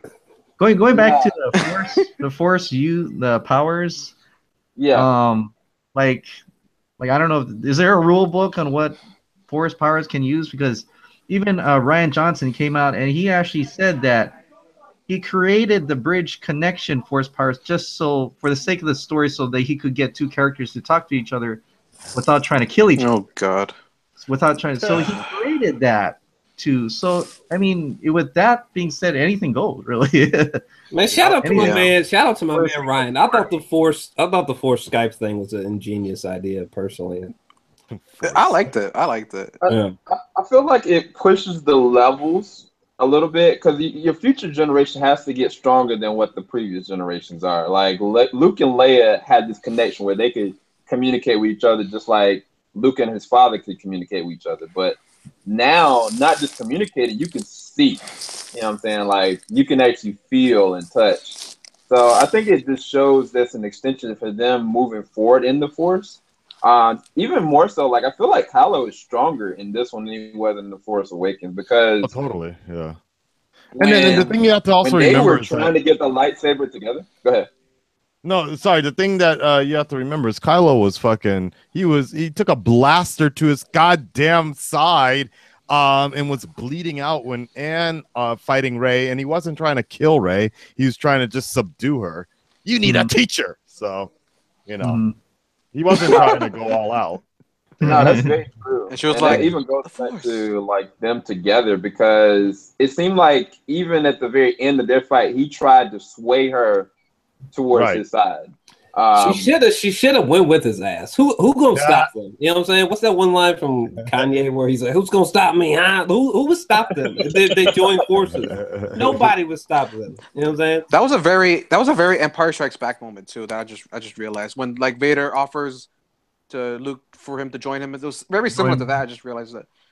Yeah, they're all different cues from different parts. Even you know, Luke on the ship. Yeah, everyone's like, this movie's so original. It's so different. Yeah, there's a lot of they still do rehashes in this movie.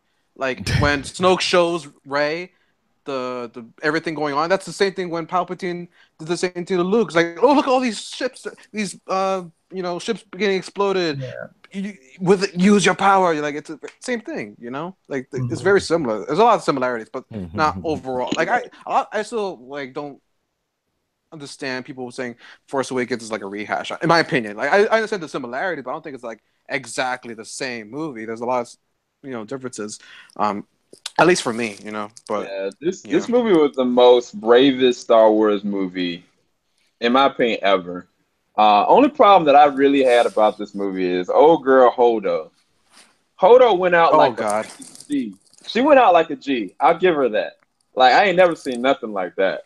But the reality is, all she had to do is tell Poe what her plan was. Yeah. Finn and Rose didn't have to leave.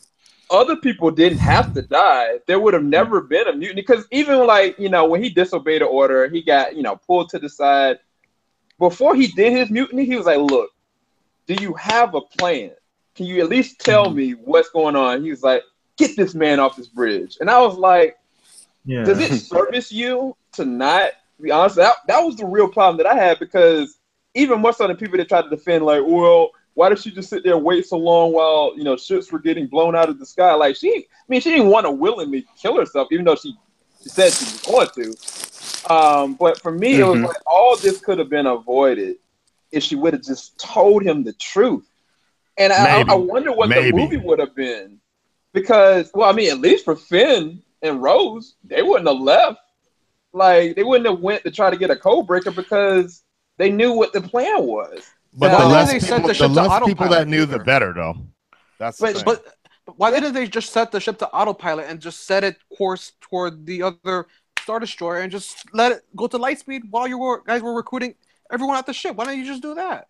Because that wasn't the idea in the beginning. That was the last ditch effort. The whole idea was the ship was supposed to be the giant decoy so that the smaller ships could get out the way. Exactly. Yeah. But when they started getting attacked, they were like, "Oh fuck, she's got all right warp speed to right into them." That was the hardest thing ever. Like, man, oh man, I love that scene so much. She was just like, "Fuck it," just. Yeah. I love that. I did want to see the remains of her body all like shard up and like that would have been kind of interesting. She was probably like spaghettified or something. Yeah, assimilated with the other ship and shit. No, she survived. She's fine. Yeah. Force Ghost. Man, shout out to DeAndre Jackson. He was like, man, that moment to the went to Admiral Akbar. And I gotta agree with him, y'all. And Leia or Admiral Akbar in that situation. I think that probably would make more sense. But the Admiral could have easily done it. I don't know what was the reason for that decision. Did I miss something in the movies? Because I never. Maybe it's a canon thing. Because I never had no damn deep personal connection with me too. Akbar. I'm like, what is up with y'all and Akbar? Yeah, exactly. I'm like, Admiral Akbar was in the goddamn movie. I did not even know until a bunch of y'all started complaining about some shit. I'm like, who the fuck is that? And who is he? Oh, is it the It's a Trap guy? That dude was I didn't even know. That's how ridiculous. Well, look, I'm not trying to be too hard on the fanboys, but you really got to realize, like, that shit ain't as serious as you keep it to be. Sometimes one Easter egg in a movie doesn't mean, or maybe he was in the movies a lot more. I don't know, but it ain't all that serious. I mean, this is what I gather from here. I mean, Rian Johnson, he really wants to make his own Star Wars film. He says away from the canon, and I think he really went out of the way to throw away a lot of these older characters and try to introduce new ones like Admiral Holden and stuff like that, which is fine for the people who don't want to see that original trilogy anymore. They don't care about that stuff anymore, which is fine. But there are a lot of people who still care. That's why this film is incredibly. But the same thing. But at the same idea. Look. I guarantee you, if they fucking use the Admiral Akbar or whatever to take over the ship and all that, and have him warp speed, then fanboys would have been complaining like, "Oh my God, Rian Johnson just used him to kill him like that." You know, people would have found some way to complain about it. No, I think you're right. I think these, what I like to call super fans, are they're just so easily triggered. It's like, calm down. It's not that serious. Jesus. It's not. Oh my God, you killed Luke. Oh, now you're killing Akbar. You're killing my entire childhood. And like, damn, you know what would have been serious? What would have been serious is if Luke Skywalker got beheaded in the first 5 minutes. That would have been serious. Okay, shit. Fucking same thing with Kylo. Kylo just slicing Rey's head off in front of Snoke and be like, "Snoke, my man," you know what I'm saying? Hits the trigger and decapitates Luke since he's cut off from the Force. Yep. Yeah, that's something serious. Y'all talking about some stuff that's just like, come on. Yeah. You guys don't care about Star Wars. Rey is like, "Hey, what's that?" She sees a double sunset. Luke turns around and gets beheaded. Yep. Da-da, da-da. Fucking Chewie's trying to scream at Rey on the island. He's inside the Falcon. She's like, "What?" And Kylo's nearby and does some shit with his hand. I like the Millennium Falcon should have ended. explodes. Yeah. Yeah. So, this is the final question, you guys, and then we're gonna probably level this out. And it doesn't serve, in my opinion, anything personally. I'll say this. All right.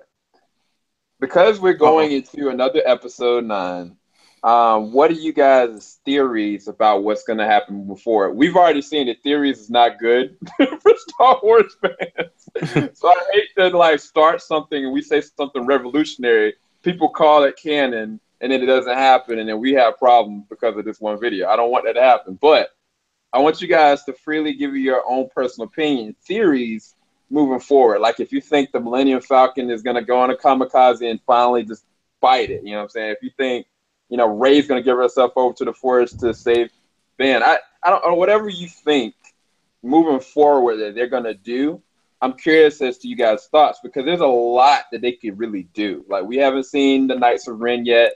We don't know what the true capability of the Force users are. Like if you have somebody like Snoke as powerful as he is, and we never seen him before, then there's so much more that they could definitely do.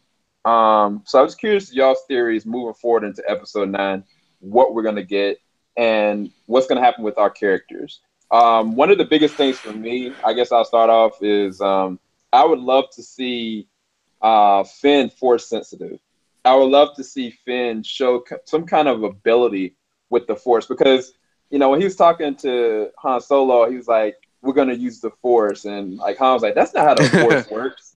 But then the realization that Finn, his greatest strength is self-preservation for other people, not for himself. Initially it was for himself, but eventually it became protect. And out of protection, like that was when he was able to kind of defend off Rey for a little while before getting jacked up. But I would love to see Finn exhibit some kind of usage of the Force. I think that would mean everything to me personally. I don't know if that's going to happen, but that would be something I would love to just randomly happen. But I'm just curious from you guys, anything.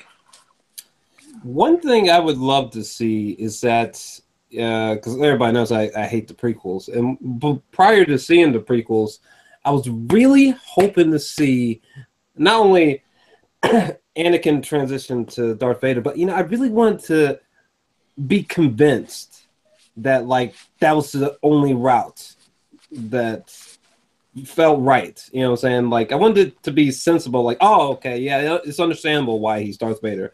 I didn't really get that. I found the reasons for Anakin fully transitioning into Darth Vader mode was overreaching and hilariously ridiculous. So I would love to see that corrected. I would love to see a main character in 9 go from good to bad, but in a way that it makes sense and you totally understand. Like Rey, for example. This would be very triggering for people, but even if it was temporary, it would be insane to see Rey, like for real, just go full dark side, and you totally understand why she did. Like you can't even argue with it. Like, damn, maybe I would have walked the same steps if I was her. I would love to see something like that. I think something I would like to see, just it's kind of fan servicey, but I mean, there's a lot of fan service moments in The Last Jedi also. What would make sense story wise moving forward if like Hayden Christensen came back as Anakin Skywalker and he confronted Kylo Ren, because and I said this earlier, like this is kind of Kylo Ren's trilogy. This is his story, and he's idolized this like godlike figure in Darth Vader, and I would love to see a moment where he realizes that maybe being in this route is not going to get him anywhere, any kind of satisfaction. Especially after in the beginning of The Last Jedi, you see him not happy, after killing Han Solo. I think there's something that's very interesting about where his character could lead to. I would love to see. I think what will happen also is I hope there's a time jump, maybe like 3 years later or 2 years later, or something to that extent. And because especially since Carrie Fisher's no longer with us, I think they'll have some kind of funeral for her. I would love if there's a moment of peace between the First Order and the Resistance, and everyone's there joining Princess Leia's. Because that's the thing, people always forget that that's her son that they're fighting against. So I would love a moment if like there's a moment where there's a funeral, they're at her funeral, and then Kylo Ren and his men are there, and it's like a moment of like them just talking, just like a moment of like respect, and then after they part ways, then they go back to fighting again. You know, something like that would be so, you know, interesting and like so something we've never seen before. You mean like I would X-Men 3? X-Men 3. I never seen X-Men 3, so I'm not sure if okay. I heard Sorry. No, you're fine. No, like something like that. I don't know. Hopefully, better executed than X-Men 3. From what I heard, but something like that would be so cool because like I always forget that this is, even though it's called Star Wars, and you know it's like this universe where there's always going to be a resistance. There's always going to be some kind of, you know, threat there. That's the whole like story that George Lucas kind of took inspiration from, like World War II and all that stuff. So I think that'll be something cool, something that I hope could happen. Just a moment to see the other side look human, you know, instead of mustache twirling villains, like that Captain Kennedy, which I thought was a great addition to this trilogy that was introduced in the first battle. Something like that just show a side of humanity within these characters. Because I really have no idea what they're gonna do in episode 9. JJ has like a lot of things with him that he has to, you know, try to like, you know, progress the story along in a really, really weird way. So that's just something I would hope and kind of predict would happen, and it will be a little bit, because to this day I still I haven't really gotten that realization that Carrie Fisher is no longer with us. You know, even watching The Last Jedi, I still feel like she's still with us in spirit. You know, I still feel her presence, you know, with us, even though I don't feel like she's gone. I never thought that The Last Jedi. There was a moment with Luke and her that was a great send off, but I thought, and I still to this day don't feel like she's gone. You know, it's weird. I'm a weird person in general, but it's just a weird, you know, feeling that I'm not even like, even after watching The Last Jedi, I'm like, I still don't feel like she's gone. You know, that's something I would try to hope that they would do in the next one. Who's next?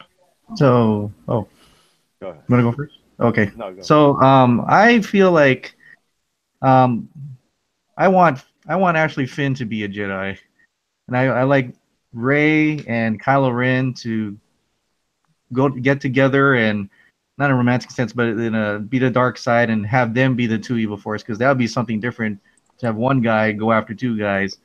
Or yeah, I mean, but what I logically think is going to happen is that this is going to be years after. That way they explain Leia is gone in the first title credit rolls, because she hasn't filmed anything for episode 9. And I want them, if Rian Johnson's vision is going to this way, just go that way already. I mean, it just completely go the way you want it to. Rey probably has the Jedi books, I think, at the end of the movie. So is she going to do a Jedi training for these younger kids? You know, Faye's going to save all those kids back down there and have an academy. I don't know if that's going to happen. And it can go anywhere from here. It's just, this is the movie where the episode 8 taught us is that you don't know where it's going to go in episode 9. It's totally, all theories just go out the window at this point. Yeah, for sure. But I want Finn to actually make a difference this time around. Yeah. Me too. They won't, though. They won't. They won't. Yeah. Unfortunately. I like the idea of a flash forward. I could get behind that, like a major flash forward. Yeah, we definitely need it, because the First Order and the Rebels are weak as fuck right now. Like, I don't even think the First Order is not a threat at all to me. Like, I was like, damn, compared to the Empire and the Rebellion back in the day, like the Empire was strong as fuck back then, but now it's just down to a handful of AT-ATs and a miniature Death Star. Like, I was like, damn, man, Kylo ain't got shit to run in this one. But in terms of what I want to see, nothing. Like, I've always been a big believer of not really buying into too many of the theories, and I actually am kind of annoyed at myself for buying into the Gray Jedi idea, because I was privately talking with someone about the Gray Jedi idea, and she watched the trailer, and she's a good friend of the supporter of the channel. So I was listening to her, and she was just telling me like it's totally gonna go down the way of the Gray Jedi. Rey's gonna be something in between light and dark, and that's the way the trailer is setting it up. And I was like, yeah, no, that sounds really, really cool. And then when the first time around when I saw it, I was like, ah, she's the last Jedi. That doesn't make sense. I thought Luke was going to die as the last Jedi, and she would be something in between or whatever. And I was disappointed. But that's one of the things is I generally try not to go into any movie expecting anything, because ultimately I will be disappointed either that I got it right and I'm like, haha, it turned out exactly the way I thought it was going to be. What a predictable movie. This sucks, downvote. Or it's going to be a movie that I'm like, what? That's not exactly how I thought it was going to be. Downvote. So either way, it's going to lead to disappointment. So generally, I'd suggest this for just about everyone, is if there's a movie you really enjoy, take these theories with a grain of salt and don't try not to believe them in them too much. Just I really try not to, like, I'm a subscriber to the Star Wars Theory channel, and I actually watch most of his videos. The ones that I watch are the ones where he actually explains things about the older movies that have already happened, and he gets into it a little bit more. But the future stuff I don't really read into too much, talking about what George Lucas would have wanted and all that other sort of stuff, because it starts to change my perception on the way the movie might end up. So I really suggest for most people, if you really care about a project, if you're really interested into it, don't take a lot of the rumors and speculation biblically, and because you'll only end up in you'll put yourself on such a hype mode that it'll only end up in disappointment. So that's my suggestion for myself and others going into the next movie. Just be ready. Go in objective. Like, damn, at least, like, I feel like some people, like, they didn't even take time to think about Last Jedi when they saw it. They were just like, this is different, knee jerk reaction, just roaring out. It's just like, think it through, sift through it before you, like, just bash it. Yeah, I mean, I think that Akasan's got the perfect idea in the sense that your perception of what something should be in your head should not overlay everything else. But the best way of dealing with that is don't come up with all these different theories in your head. Because when Chris said, Finn being the Jedi and then Reylo being like the Sith Lords, oh yeah, I was like all kinds of giddy. I was like, yo, I want to see that. They could take my money right now. Like, I would love that, But I mean, like you said, Akasan, I think that's a really good point. I think that the only thing that I have to go on is something that Rian Johnson said, and I wish he hadn't said. I feel like he, got gloated into it. But they asked about, Kylo Ren as an apprentice, and he basically was like, Kylo Ren is the apprentice of Snoke, but Snoke also had another apprentice. And like, I thought in my head, I was like, only time that Snoke has said anything about anybody else is, when he was talking about Hux, he's like, if you get the Kur to do this or that, they can be very useful and all this and that. And I was like, Hux can't be the apprentice of Snoke. So like, who else would he have underneath his head? So I was like, in my head moving forward, I was like, I'd be curious to see what is Snoke's backstory in the sense of what did he really have moving forward? What were they going to do with the Knights of Ren, so to speak? Or what was this other apprentice going to be? If that doesn't happen, that's fine. I'm not going to feel slighted because I know how to prepare myself now. But I am very curious of the Knights of Ren and how Kylo Ren is going to run the First Order, because I feel like there's going to be an instant back and forth between him and Hux. Hux is not just like a younger brother that looks at his older brother. Like, this man wants to kill Kylo. And like, the first chance he get, he will. I actually was really surprised that Kylo didn't just kill Hux and, add Captain Phasma as his second hand.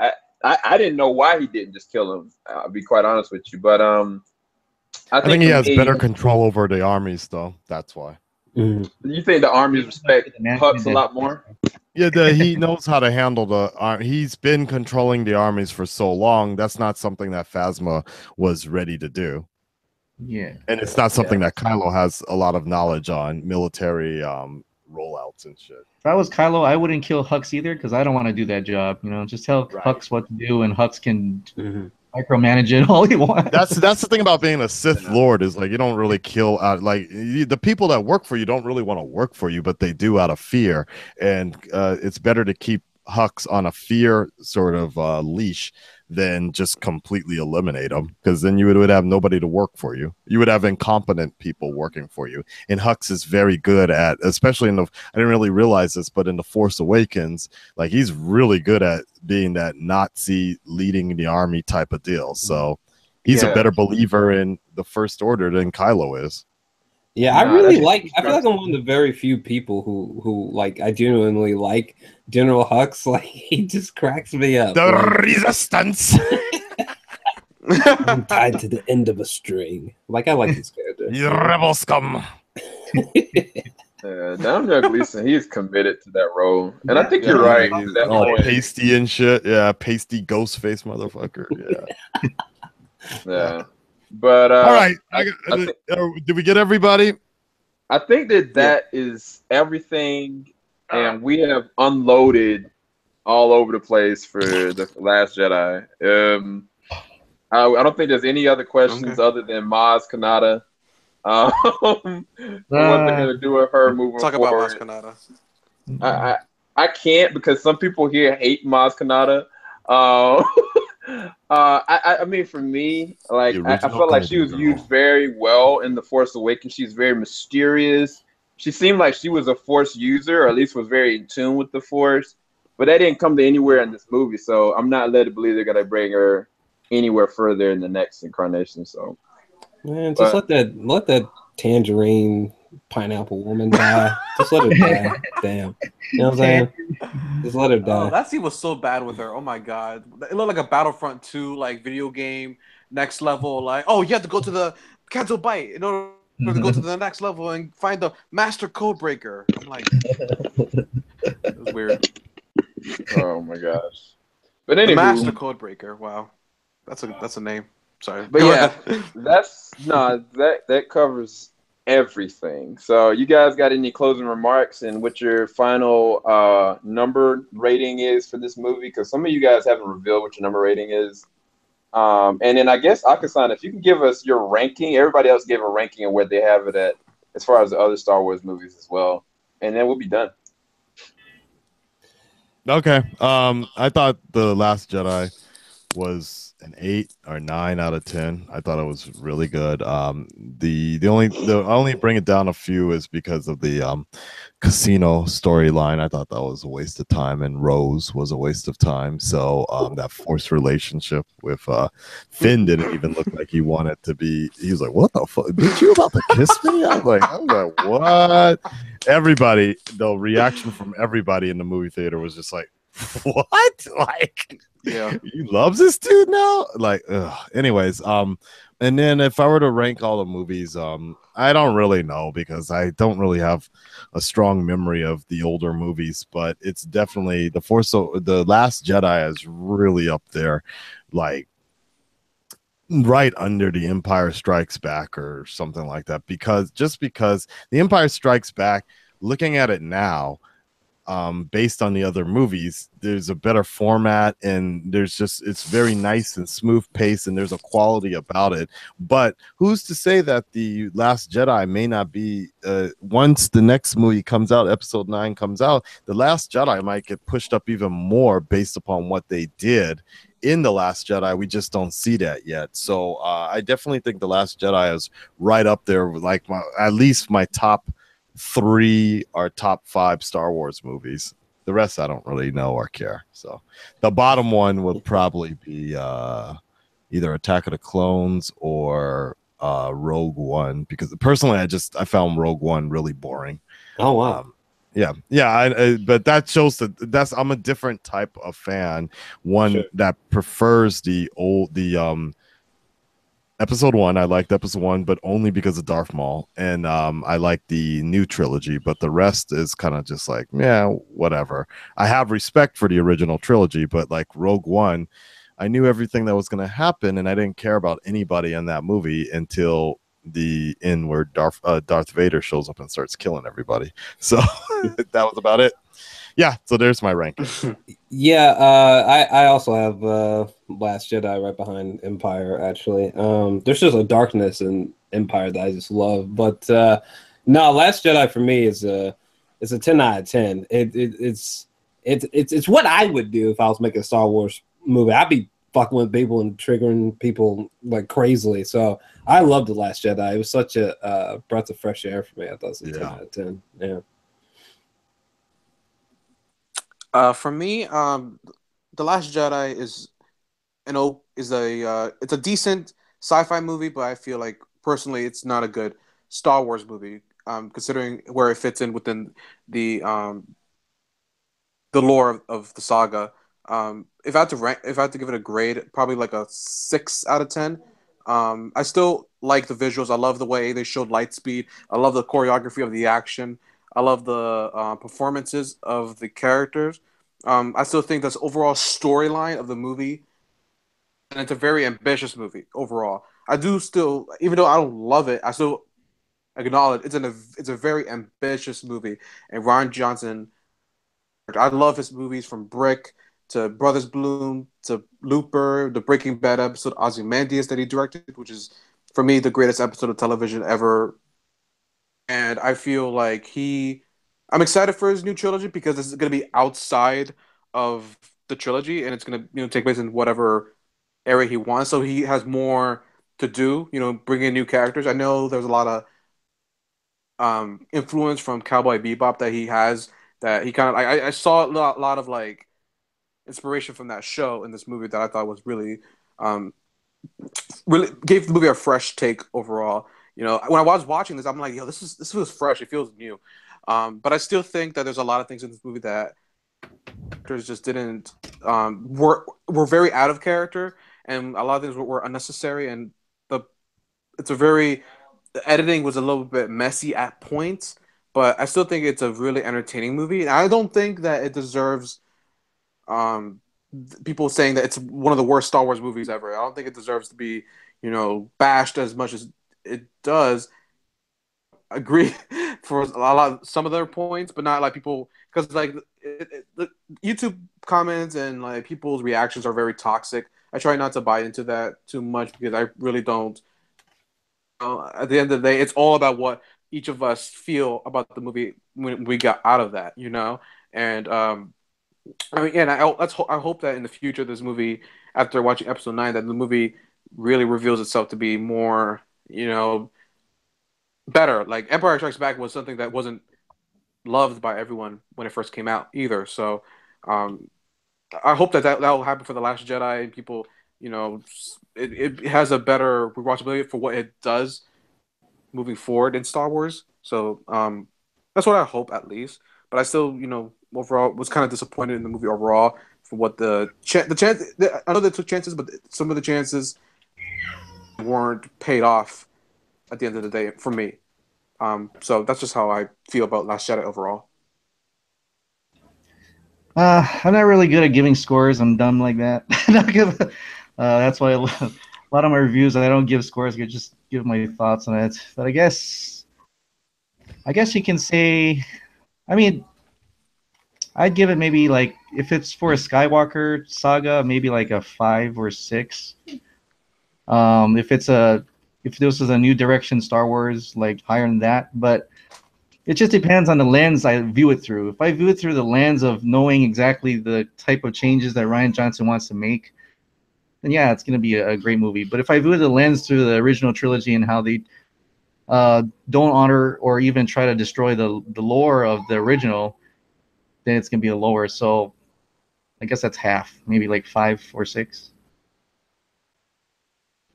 And hopefully from here on out, everything changes. So episode 9 is the factor where it's either episode 8 is going to make a lot more sense or not, or it's going to go new direction. So I'm actually kind of want to see what episode 9 is about. So just to see how much this all closes up, like JJ said it would. Yeah. Nah, I think all of you guys have really interesting points. I thought this was really good. I gave the movie initially a 8.5 out of 10. And that was a hard rating because I didn't know what I felt about the movie coming out of it. But since seeing it now 3 times and really appreciating what they were able to do with it, I upgrade that to like a 9.3. I do see some things that were very inconsistent, things that track, disconnected as a sequel. But as a standalone film, just assessing it as a film and how bold it is, I really did enjoy and appreciate The Last Jedi. And people can disagree with that. There's nothing wrong with that. I think that we all bring a lot of good conversation to this point. And this was really good, you guys. If any of you guys don't know, go down to the description bar below. You can check out all their channels. I'm going to let them plug their channels in really quick, and then we're out of here. But who wants to start first? Oh, fam, I can't feel my legs. The link should be in the description box. It's Drell's Alexandria. There you go. Oh God. And I am the Akasan. Goodbye. Yeah. Visual media. Deuces. Ping pong flicks. See you later. I gotta tend to my kids. I gotta go to work. Yes. I gotta eat. What time is it over there? In It's 10:30, right? Almost 10:30, so I gotta leave soon. To work. Oh, damn. Yes. Gotcha. That's crazy. All right, you guys. It's like 10:30 a.m. You mean? Yes. Oh shit. Welcome to the other side of the world. I was surprised I even caught you guys because I got hit up with a link like 2 hours. It was like 6 a.m. in the morning. I'm like, what? And then I woke up. I'm like, oh, I wonder. Let me see if you guys are still there. So yeah. Thanks to everybody for joining in. And thanks to everybody in the chat for staying with us through 2 different streams at 2 different times. Some crazy bugged out stuff. But we about to be out of here, you guys. Go to the description bar below. Check out everybody's channel. We'll be back for something new. I don't know, next year. All right, later, guys. For Aquaman! Stay Wakanda civilized, forever! people. Stay civilized. Canto Bight sucks. Answer. Get